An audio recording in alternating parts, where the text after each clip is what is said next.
They laughed when he hung a beggar's portrait in the richest gallery in the city, until the mayor's wife started crying. No one in the city really saw Daniel. Every morning, he sat beside the marble steps of the Grand Theatre in the same torn brown coat. Thousands passed him. Some looked away. Most never looked at all. But one painter noticed something others didn't. No matter how little Daniel had, he always found something to give. Half a sandwich to a hungry child, his blanket to an old man shivering in the cold. Once, the painter watched Daniel find a woman's wallet, then run 2 blocks just to return it. One afternoon, the painter approached Daniel and asked if he could paint him. Daniel smiled softly.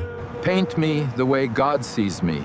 Those words changed everything. The painter didn't paint Daniel's poverty. He painted him sitting tall, almost like a king. His tired eyes were gentle, his shoulders steady, and behind him glowed a soft golden light, as if heaven itself refused to overlook him. Weeks later, the city's most prestigious art gala announced a contest. Paint the soul of the city. Everyone expected skylines, luxury towers, and polished streets. The painter entered Daniel. When the curtain fell, the ballroom went silent. The same people who walked past Daniel every day were suddenly staring directly into his eyes. The man they had ignored for years now stood 6 feet tall before them, framed in gold, with more dignity than anyone in the room. Then an elderly woman pushed through the crowd, crying, "That man saved my grandson last winter."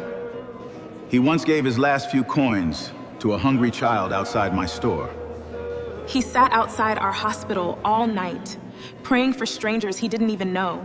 One by one, the smiles disappeared. Then the truth about Daniel emerged. Years earlier, a factory fire had taken his wife and daughter. Grief shattered his life. He lost his family, he lost his home, but somehow he never lost his heart. Even after life had taken almost everything from him, Daniel still chose to give. That night, the portrait won the contest, but that wasn't the real victory. The next morning, people stopped beside Daniel. They brought food, clean clothes, and offers of shelter. The city had looked at Daniel thousands of times, but that night was the first time they truly saw him. If you need more stories to remind you of that, stay with us here at Wise Phase. Sometimes, one story is all it takes to see life differently.